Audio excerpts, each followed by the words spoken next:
Dan kami akan kembali bergabung dengan Aditya Pranata untuk mengetahui bagaimana perkembangan terkini terkait korban yang berhasil dievakuasi akibat erupsi Gunung Sinabung. Adit, sudahkah ada perkembangan terbaru terkait data korban yang berhasil diidentifikasi?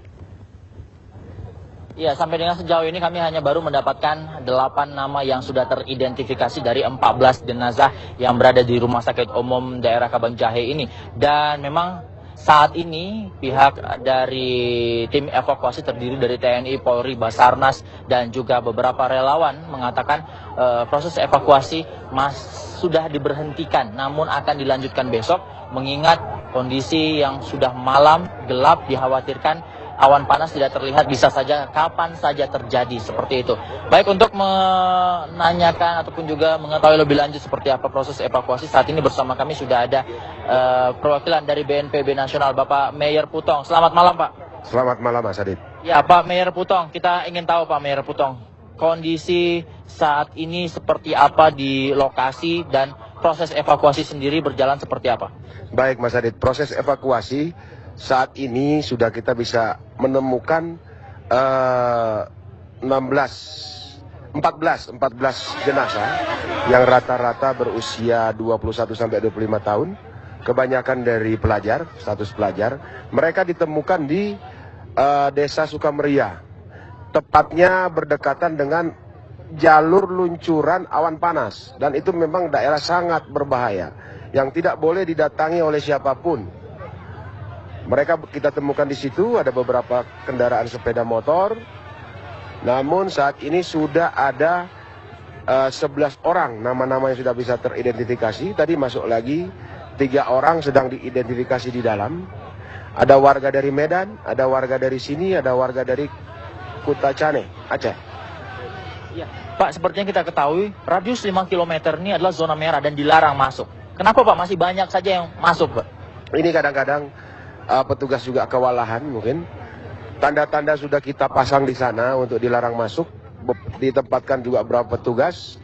Namun kadang-kadang namanya, apalagi ini kita lihat anak-anak muda yang mungkin mereka hari libur, mereka ingin ke sana, melihat ke sana, walaupun sudah dilarang. Oleh karena itu saya menghimbau, kami dari BNPB, dari petugas TNI, kepolisian maupun pemerintahan menghimbau melalui media ini untuk saudara-saudara kita jangan ada lagi yang ke sana, yang masuk ke daerah rawan di dalam radius 5 km. Jadi di luar 5, 6, 7 boleh. Tapi radius 5, 4, bahkan 1 sudah tidak boleh sampai sekarang. Gunung masih belum bersahabat. Tadi saya sudah komunikasi dengan vulkanologi. Terakhir barusan 1 menit saya mendapat berita bahwa gunung ini memang tidak meningkat, tapi masih statusnya awas. Sangat berbahaya. Ya, Pak, seperti yang kita ketahui, proses evakuasi sore ini sudah berakhir. Lalu bagaimana dengan besok, Pak? Ada informasi mengatakan masih ada korban lagi. Ini bagaimana, Pak? Apakah memang informasi tersebut benar adanya ada lagi terdapat korban di sana? Memang betul, masih ada korban lagi di sana, tapi kita belum tahu masih berapa jumlahnya. Tadi dari anggota lapangan, dari Serda Nenggolan, dari anggota Kodim menyampaikan ke saya bahwa di sana masih ada. Namun pertimbangan cuaca, kemudian kondisi gunung, saya sudah sarankan tadi kepada Komandan Tangkap Darurat, dalam hal ini Dandim 0205 Tanakaro, supaya dihentikan dulu. Besok setelah cuaca mulai terang, situasi mulai kondusif, tentunya tetap kita berpegang pada pendapat dari vulkanologi. Kalau memang gunung sudah aman, kita akan naik lagi. Berarti belum bisa dipastikan pukul berapa mulai akan pengevakuasian lagi, Pak? Tentunya belum. Kita akan sepanjang malam hari ini akan kita coba terus. Sudah ada informasi, Pak, kira-kira berapa sih jumlah mayat lagi ataupun juga korban lagi yang berada di sana? Sampai saat ini belum bisa dipastikan. Mengingat di sana masih kondisi panas, kemudian masih tertutup debu, jarak pandang kurang lebih 2 meter saja. Itu. Ya, Pak, terakhir, Pak, hambatan apa saja, Pak, ini dihadapi oleh kawan-kawan tim yang melakukan evakuasi di sana, Pak? Oh, tentunya hambatan alam, Mas Adit. Alam, kemudian jalur juga, jalan itu agak sempit di sana. Apalagi sudah tambah lagi pohon mungkin, guguran-guguran material dari atas gunung, tentunya kendaraan tidak bisa rapat betul ke titik-titik sasaran. Namun kita akan berupaya. Baik. Terima kasih Pak Mayor atas informasinya. Ya pemirsa, demikian keterangan dari perwakilan dari BNPB Nasional, dan memang sudah ditutup hari ini proses evakuasi dan rencananya akan dilanjutkan besok, namun belum diketahui secara pasti jam berapa tim evakuasi baru bisa akan mengevakuasi karena masih mengingat aktivitas dari Gunung Sinabung yang bisa dikatakan masih tinggi.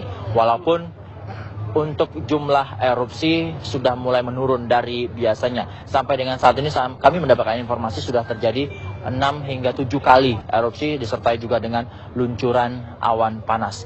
Sementara demikian laporan kami dari Kabupaten Tanah Karo, kembali ke Jakarta. Baik, Adit, kami tunggu terus perkembangan terbaru dari tempat Anda melaporkan, yaitu di RSUD Kabanjahe, Sumatera Utara.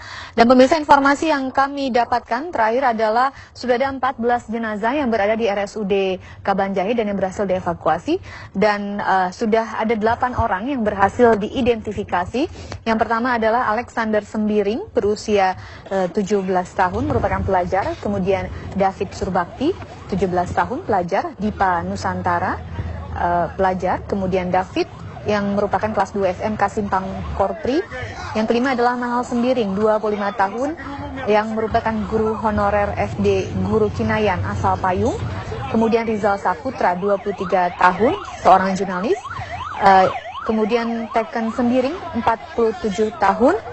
Dan yang kedelapan adalah Santun Siregar, 25 tahun, dari GNKI Kuta Cane mahasiswa. Sementara itu dilaporkan juga 3 orang, maksud kami 3 korban luka-luka yang berada di rumah sakit Eva Rina. Mereka adalah Sehat Sembiring, berusia 48 tahun, dan anaknya Surya Sembiring, berusia 21 tahun. Warga Kabanjahe yang akan berziarah ke desa Sukameriah di bagian atas, tepatnya di 2,7 km dari kawah Gunung Sinabung. Dan korban luka lainnya adalah Doni Milala, 60 tahun, warga desa Sukameriah yang sedang menengok rumahnya setelah ditinggal mengungsi. Ketiga korban saat ini dirawat intensif di Rumah Sakit Eva Rina Etaham Kabanjahe di Tanah Karo. Sementara evakuasi sendiri hingga sore hari ini dihentikan karena kondisi yang sudah malam hari dan dikhawatirkan akan ada luncuran awan panas susulan dan akan dilanjutkan esok hari. Korban tewas sendiri ditemukan di desa Sukameriah di jalur luncuran awan panas yang berada di zona bahaya, yaitu berada di radius 5 km.